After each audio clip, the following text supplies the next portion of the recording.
வணக்கம். சின்ன குரூப் சேனலுக்கு உங்கள் அனைவரையும் அன்புடன் வரவேற்கிறேன்னு விறுவிறுன்னு 1 மணி நேரத்தில் என்னோட சமையல் முடிஞ்சதுங்க. சுண்டல் ஊற போட்டிருந்தேன். சுண்டலும் முருங்கைக்காய் போட்டு ஒரு புளிக்குழம்பு வச்சுட்டேன்.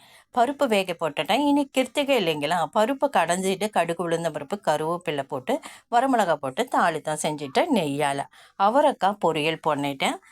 பருப்பு ரசம், தக்காளி பருப்பு ரசம் வச்சுட்டேன். அதுக்கப்புறம் மோர் அடித்து வச்சுட்டேன். வெயில் காலத்தில் வெளியிலேருந்து வரவங்க குடிக்கிறதுக்கு. கெட்டி தயிர் இருக்குங்களா. அதுக்கப்புறம் சுண்டலை தாளித்தம் செஞ்சுட்டேன். கொஞ்சம் சுண்டலும் குழம்புலையும் போட்டுட்டேன். அடுத்து சமையல் நேற்றைய சமையலுங்க. நேற்று வீடியோ பதிவிட முடியல. நேற்றைய சமையலை பார்த்தீங்கன்னா வெண்டைக்காய் சாம்பார், அடுத்து ரசம், வத்த குழம்பு, பாலக்காய் வறுவல், கீரை கடைச்சல், அப்பளம், கேசரி, பொரியல், கோஸ் பொரியல், அவ்வளோதாங்க. இன்றைய சமையலும் நேற்றைய சமையலும் ஒரே வழியாக முடிஞ்சது. விருந்தாளிங்க வந்ததுனால விசேஷமாக சமைக்க வேண்டியதாக ஆகிடுது. இல்லைன்னா இந்த வெயில் காலத்தில் இத்தனை ஐட்டம் யாருங்க செய்வா? சிம்பிளாக ஒரே காய் ஒரே குழம்பு வச்சாவே போதுமானது. அப்படி வெயில் கொளுத்துது. இந்த வீடியோ பிடிச்சிருந்தால் லைக் பண்ணுங்கள், ஷேர் பண்ணுங்கள், சப்ஸ்கிரைப் பண்ணி கமெண்ட் பண்ணுங்கள். நன்றி.